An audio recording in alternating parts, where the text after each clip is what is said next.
Bom dia. Para nós todos. Bom dia, Elisa. Bem-vinda. E para quem está nas estradas, Alexandre Garcia, a gente tem muito a falar sobre esta quinta-feira, que na verdade começou ontem, na quarta, com a movimentação dos caminhoneiros. Enquanto eu vou falando, você vai acompanhando imagens de todas essas manifestações. O presidente Jair Bolsonaro gravou um áudio direcionado aos manifestantes e afirmou que os bloqueios que os brasileiros estão acompanhando nas últimas horas atrapalham a economia, pois provocam desabastecimento, inflação e prejudicam a todos, em especial os mais pobres, nas palavras do presidente. Jair Bolsonaro afirma que os caminhoneiros são aliados e pede então para que liberem as estradas e deixem seguir com a normalidade. Segundo o Ministério, 15 estados têm bloqueios parciais. Esse número foi atualizado, viu, gente? Agora há pouco foi atualizado para 8 estados em diferentes endereços nesses estados, incluindo Santa Catarina, Pará, Minas Gerais, Rio de Janeiro, São Paulo, são alguns dos estados. Os protestos têm motivações variadas e estão sendo acompanhados pela Polícia Rodoviária Federal. Segundo o Ministério da Infraestrutura, até agora não existe uma coordenação nacional de entidades do setor de transporte nos protestos. Os bloqueios restringem a passagem de veículos de carga. E a regra muda de acordo com o endereço, justamente porque não existe uma coordenação nacional. Em nota, o Conselho Nacional do Transporte Rodoviário de Cargas afirma que o foco da entidade é cuidar das liberdades e garantias individuais e coletivas dos caminhoneiros. Alexandre Garcia, como você avalia, então, todo o movimento das manifestações dos caminhoneiros pelas rodovias do país? Esse movimento estava muito preocupante ontem à noite, né? Hoje parece que deu uma aliviada. Mas o pessoal que veio para a Esplanada, muita gente, os caminhoneiros principalmente, não saíram de lá até agora, né? A voz que a gente ouve lá a gente sai quando o Alexandre de Moraes sair. Então parece que há um objetivo. Não há uma coordenação, porque é um movimento espontâneo, né? Cada grupo de caminhoneiro tem lá, mas o objetivo central é esse, né? Liberdade de expressão, Alexandre de Moraes, o inquérito da fake news, é o inquérito do fim do mundo, é por aí, né? Os que estão na Esplanada estão dizendo isso, é o que a gente ouve aqui, né? Agora a gente vê aí, ontem à tarde, quando eu recebi as imagens dos bloqueios, eu fiquei assustado, né? Porque parecia a repetição daqueles 10 dias de maio de 2018, no governo Temer, em que a economia estava se recuperando e, a partir dali, retroagiu, né? Foi para trás outra vez, né? Porque houve um baque muito grande. Então, em vista disso, ontem à noite o presidente estava fazendo uma avaliação com seus ministros, né? Ponderando que ele seria responsabilizado pela oposição e pelos prejudicados, né? Mas também não poderia frustrar os seus apoiadores. Então ele gravou um áudio para os caminhoneiros, que fala para os caminhoneiros aí que são nossos aliados, mas esses bloqueios atrapalham nossa economia, isso provoca desabastecimento, inflação, prejudica todo mundo, em especial os mais pobres, né?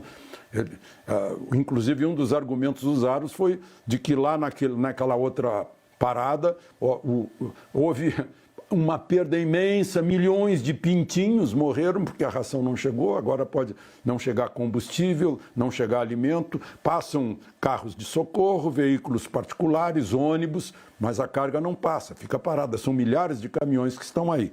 Aí ele disse, dá um toque nos caras aí, se for possível, para liberar, tá ok? Para a gente seguir a normalidade, deixa com a gente em Brasília aqui e agora, mas não é fácil negociar e conversar por aqui com autoridades. Não é fácil, mas a gente vai fazer a nossa parte aqui e vamos buscar uma solução para isso, tá ok? E aproveita em meu nome, dá um abraço em todos os caminhoneiros, valeu, né? Logo em seguida o ministro Tarcísio confirmou que o presidente realmente tinha dito isso, ele ouviu preocupação de ministros, né, sobre esse impasse que pode ser criado pelos caminhoneiros, agravando a situação econômica. Mas, enfim, as últimas notícias que a gente tem agora é que estão aliviando os bloqueios. Elisa?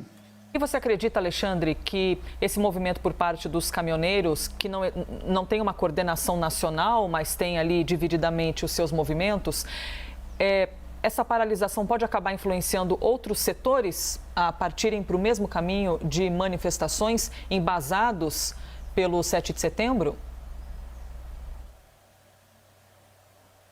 Eu não creio. Eu acho que o alívio dos caminhoneiros já dá um sinal para outros setores que eventualmente tenham pensado nisso. Agora, ainda tem muita gente na esplanada, né? Eu volto a dizer, essa gente que está esperando que haja uma solução por parte do Supremo em relação ao ministro Alexandre de Moraes. Você citou novamente os caminhoneiros na esplanada e lembrei agora de uma pergunta, uma dúvida que eu queria fazer para você. A crítica, então, dos caminhoneiros é em direção, como disseste, entre todas as bandeiras, mas a principal em direção ao ministro Alexandre de Moraes. A crítica não deveria ir, então, Alexandre, ao regimento interno do STF, que é o que embasa a abertura do inquérito das fake news?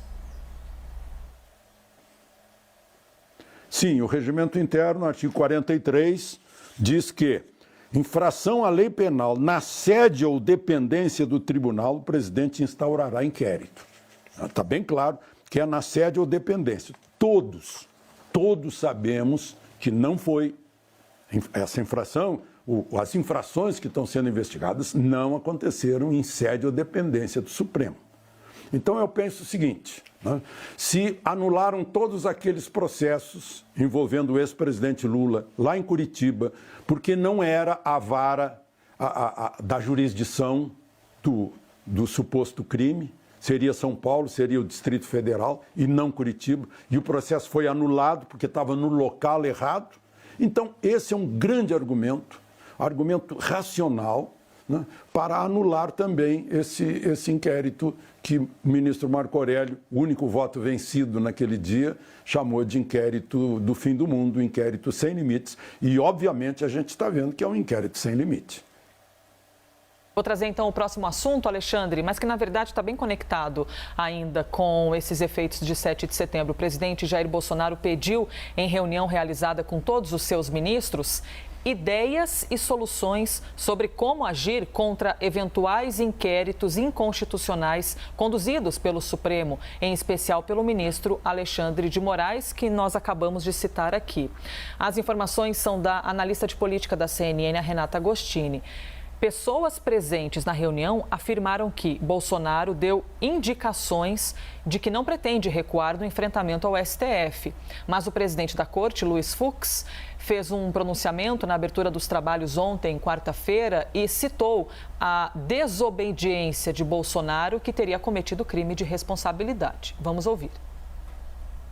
Este Supremo Tribunal Federal jamais aceitará ameaças à sua independência, nem intimidações ao exercício regular de suas funções. O Supremo Tribunal Federal também não tolerará ameaças à autoridade de suas decisões. Se o desprezo às decisões judiciais ocorre por iniciativa do chefe de qualquer dos poderes, essa atitude, além de representar um atentado à democracia, configura crime de responsabilidade a ser analisado pelo Congresso Nacional. Ofender a honra dos ministros, incitar a população a propagar discursos de ódio contra a instituição do Supremo Tribunal Federal e incentivar o descumprimento de decisões judiciais são práticas antidemocráticas e ilícitas, intoleráveis. Ninguém fechará esta corte. Nós a manteremos de pé, com suor, perseverança e coragem. Alexandre, existe alguma maneira do presidente da República driblar essas críticas e as decisões institucionais do ministro Alexandre de Moraes sem cometer crime de responsabilidade? Crime de responsabilidade explicado agora há pouco, inclusive, pelo presidente do STF, Luiz Fux. Bom, em primeiro lugar, essa reunião aí com ministros mostra que o presidente realmente cometeu um erro quando mencionou o Conselho da República, era o Conselho dos Ministros que ele ia reunir, né? Foi feita a reunião. Bom, segundo lugar, nós jornalistas todos aprendemos que se a gente não puser na cabeça que os fatos são mais pesados que as palavras, a gente acaba pondo em risco a credibilidade. Então, os fatos são mais pesados que as palavras. Então, vejamos as palavras do presidente do Supremo. Ele disse que se o desprezo às decisões judiciais ocorre por iniciativa do chefe de qualquer dos poderes, essa atitude, além de representar atentado à democracia, configura crime de responsabilidade. O fato é que no dia 6 de dezembro de 2016, um chefe de poder, senador Renan Calheiros, desprezou uma ordem do Supremo e não deixou a presidência do Senado. E nada aconteceu, porque foi uma intromissão indevida do Supremo em outro poder. Vamos adiante. São práticas antidemocráticas, ilícitas e intoleráveis. Aí eu pergunto, quando o ofendido, o próprio ofendido, investiga, denuncia, julga e prende, isso é uma prática democrática? É uma segunda pergunta. Bom, e por último, queria lembrar que ninguém vai ousar fechar o Supremo. Né? O Supremo é uma instituição, é a cabeça de um dos 3 poderes da República. Né? É intocável. Né? Ninguém vai fechar o Supremo. Agora, o presidente da República, está lá no artigo 78 da Constituição, ele foi obrigado, para tomar posse, a jurar, cumprir a Constituição e defendê-la. Então, ele tem que defender a Constituição. Se houver uma ordem fora da Constituição, ele tem o dever de não cumprir. Né? Então, é isso. Você me perguntou se tem alguma justificativa. Essa é a justificativa, sem dúvida. Né? Elisa?